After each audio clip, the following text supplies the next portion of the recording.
everyone, this is Daniel again with another update on the organ donation process that's going on. This is going to be a quick update, even though it's been quite a while since my last video. Since we last left off, the last video I did was about the waiting process, and that it was going to be over the course of the summer before I would hear anything about the process, about moving forward with donating to somebody. And now it's the end of September, and there was a recipient that was found, so I'll just briefly talk about that. So basically, after the end of the summer, I contacted the doctors and let them know that I was free and available anytime they needed to do a donation, and they informed me that there was somebody waiting. They did match my blood type and they were a child. So we began the process of moving forward with that. We set a sort of a tentative date, and I started making preparations, considering what my meals are going to be like, how I'm going to be able to look after myself, who's going to be coming over when. Just laying out some really basic stuff. And as it turned out, after about a week, I got another phone call, and it was saying that a family member had stepped up and decided to do the donation and that my donation wasn't necessary. So it was definitely an interesting moment, because for a few weeks I had gone under the impression that the donation was going to be going forward. I had already spoken to my employer about needing to take between 8 and 12 weeks off, and they were alright with that. And I was at work one day and I got the phone call and it said, your donation isn't required now because somebody else has donated. And it was definitely a little bit of a shock, I think. You get it stuck in your mind, you get it sort of rolling around that your life is going to be a certain way for the next 3 months or so, and you start planning for that, and then in a 2-minute phone call you find out that what you'd been planning for the past few weeks was not going to happen at all. And I think that came as a bit of a shock to me over the course of my day at work, just letting it sink in. And it was definitely a very interesting day.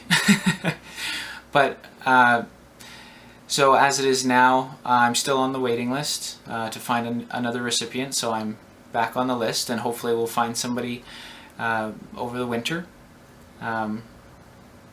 So it's definitely been a longer process so far than I would have thought. I'm coming up on a year since I've been going through this, from starting the testing, the application process, and all the rest of it to now. It's coming up on a year, so I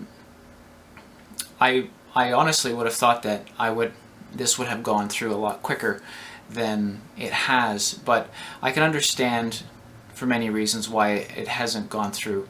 I couldn't donate over the summertime because that's sort of like the main work area, main work time here, being a tourist town, and they do want to make sure that you're informed, that you're making a good decision.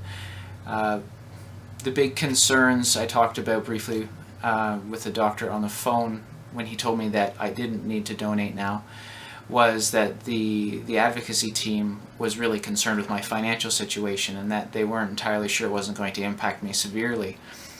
And so I've been thinking about what he's been saying and stuff like that, and I'm definitely still moving forward with the donation process. I'm going to wait for somebody else, whoever needs, whatever child needs a portion of my liver, it's there for them. And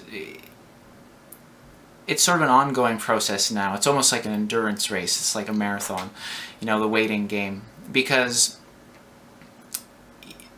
even though I can still go about my daily life, I can't plan anything that is going to require me being present continuously, because when you're talking about between 8 and 12 week recovery period with no complications, you can't really, like, I couldn't, for example, start up my own business right now and then, 3 months down the road I get a phone call, go donate my liver, close down the business for 8 to 12 weeks, right? So one of the impacts I'm finding from this process isn't just financial, it isn't, emotional or social, but there is a definite big personal consequence to going through with this, and that's that you have to plan at least a short term of your life around the donation process. I couldn't go touring abroad if I was on the list and waiting, or might have to fly home at any moment's notice. So that I think would raise some issues for people, especially if they have a rare blood type or if they can only donate to certain individuals, like a small child, because you could be sitting on that waiting list for a very long time, and there comes a point, I think, when you would have to say, I can't be on the waiting list anymore because I need to move ahead with this or this. It would be very difficult if I was trying to buy a house, for example.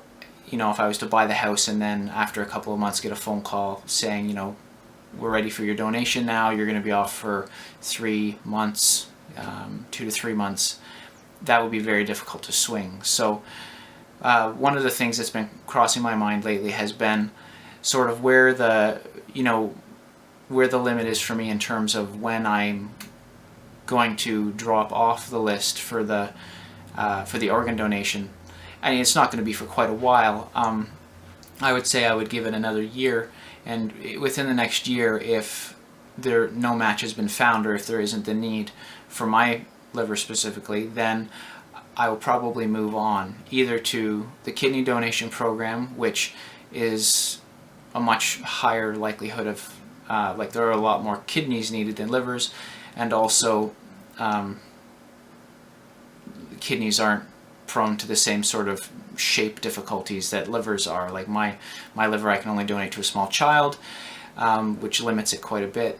So within the next year, I will give it a year, and then at the end of that year make the decision whether or not I would like to drop out of the liver donation program and move over to the kidney, or just drop out of the donation program altogether. But I'm hoping that if there is somebody out there who has my blood type, who's a child, who meets all the criteria, that I'm able to connect with them in the next year, because it is something that I've really been hoping to do. It's a case of I don't hope anybody is ill so that I can donate, but my hope is that if there is somebody out there, that we do connect somehow through the medical system in the next year so that this donation process can continue. I think that's pretty much it for this update. It's been a very interesting process. Like I said, it's been long. I'm still getting sort of unusual reactions from people. I think speaking to my mom is next to impossible, because she really does not like the idea.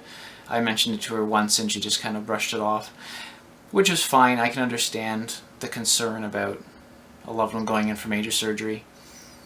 Yeah, but I'm still very optimistic about this process. I'm looking forward to it. It's something I hope I get to do, and it's something I hope other people consider as well. I mean, living donation is, I think, a very difficult one for people to swallow.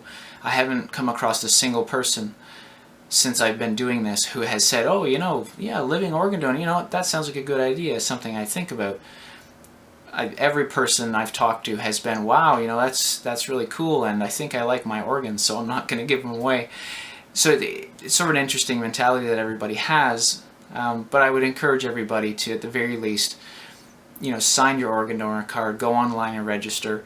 You don't have to be alive to donate your organs. If an accident happens, or for some reason you pass away, you can save a lot of people